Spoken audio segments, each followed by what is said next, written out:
നമ്മുടെ ഹൃദയത്തിനകത്ത് നമ്മുടെ ശ്രദ്ധയെ നിലനിർത്തുക.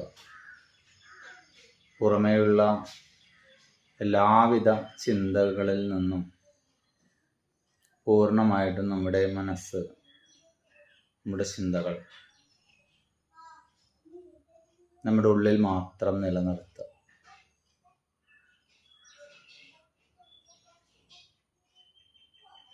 എന്നിട്ട് നമ്മളെ ഓം നമഃ ശിവായ മന്ത്രം ചൊല്ലാം. നമ്മുടെ ഉള്ളിൽ തന്നെയുള്ള ചൈതന്യ ശക്തിയെ നമ്മൾ തന്നെ നമ്മുടെ വാക്കുകൾ കൊണ്ടും ചിന്തകൾ കൊണ്ടും നമസ്കരിക്കുക. ആ ചൈതന്യ ശക്തിയെ വിളിക്കുന്ന പേരാണ് ഓം. ആ ചൈതന്യ ശക്തിയാണ് ശിവം. ഓംകാരം എന്ന് പറയുന്നതാണ് ഈശ്വരൻ. പതഞ്ജലി മഹർഷി പതഞ്ജലി യോഗസൂത്രത്തിലെ ഈശ്വരൻ്റെ നാമം തസ്യനാമം പ്രണവം എന്നാണ് പറയുന്നത്.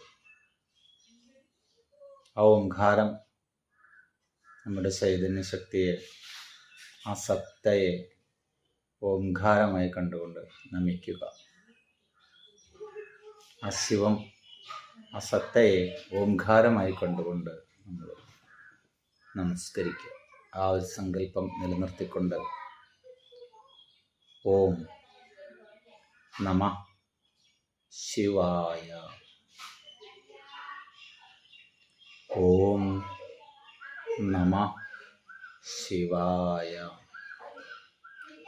ഓം നമഃ ശിവായ, ഓം നമഃ ശിവായ, ഓം നമഃ ശിവായ, ഓം നമഃ ശിവായ. എല്ലാ ദിവസവും ഒരേ സ്ഥലത്തോ ഒരേ സമയത്ത് കഴിയാവുന്നത്ര സമയം ജപിക്കുക. മിനിമം ഒരു 108 പ്രാവശ്യം ജപിക്കുക. ഓക്കെ. ഒന്നും ശരിയായി.